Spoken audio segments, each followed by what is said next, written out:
Picture this. You're surrounded by ancient temples, you're drinking the best iced coffee in town, and you got a crushing to-do list. How do you balance stress, work, and everything when you're exploring the beauty of Thailand? Well, stick around and I'll tell you all about how to stay productive. And trust me, it's not as impossible as it seems. Hey there, I'm Vic, and I'm coming to you from Chiang Mai in Thailand, one of the most buzzing digital nomad havens that exists. Today, I'm gonna break down some of the top strategies I use to stay productive while traveling full time. And spoiler alert, it contains tips, actionable advice, some tools, as well as basically a breakdown on how you can stay productive when you're on the go. And no, productivity doesn't mean skipping on all the fun. As a matter of fact, if you check out some of the other videos I have on this channel, I try to stick some here, you will see that we're having a lot of fun. And I mean, what's the point of being a digital nomad if you cannot explore the night market or hike to a hidden temple, right? By the end of this video, you'll have an actionable tips and list of what you can do to turn even the noisiest of cafes or the most unpredictable of Wi-Fis into your digital working nomad haven. So let's dive in. So here's some harsh truth. Travel makes routines incredibly difficult.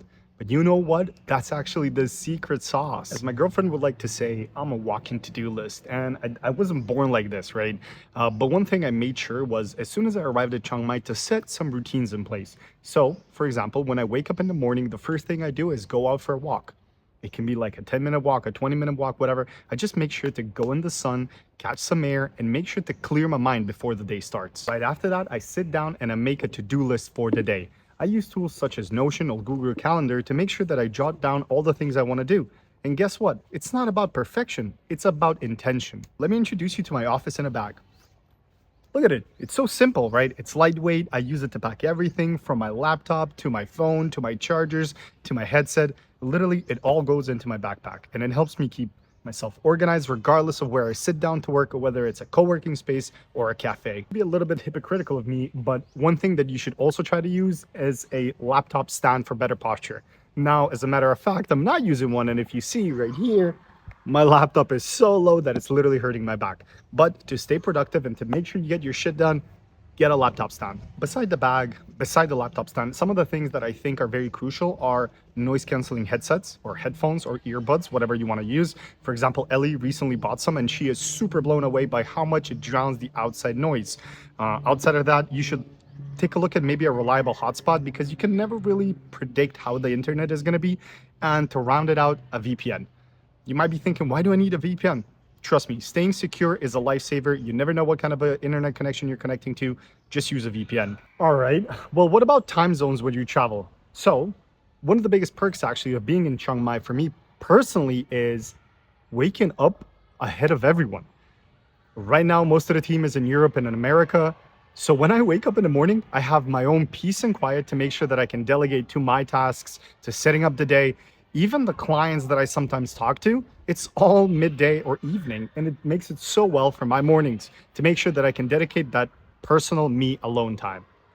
And I'm sure there's many of us out there that used to stress about time zones until I realized it's actually a blessing in disguise. Now, I batch my early mornings to be all about creative, all about organization, all about delegating team tasks, and then I have the latter part of the day for team calls or client calls or whatever else is needed. And here's another harsh truth. Burnout is real, especially when you're traveling. That is why, like I just mentioned, I always schedule time for me, for myself.